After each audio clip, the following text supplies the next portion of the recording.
سلطان إلا بإذن الله وعلى الله فليتوكل المؤمنون وما لنا ألا نتوكل على الله وقد هدانا سبلنا ولنصبرن على ما آذيتمونا وعلى الله فليتوكل المتوكلون وقال الذين كفروا لرسلهم لنخرجنكم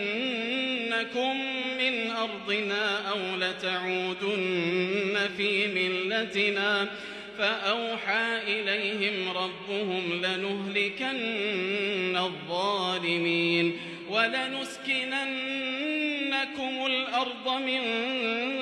بعدهم ذلك لمن خاف مقامي وخاف وعيد واستفتحوا وخاب كل جبار عنيد من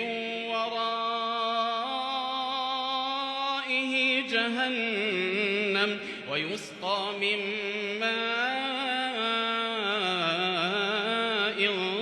صديد يتجرعه ولا يكاد يسيغه ويأتيه الموت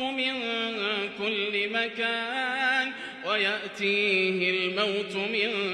كل مكان وما هو بميت ومن ورائه عذاب غليظ مثل الذين كفروا بربهم أعمالهم كرماد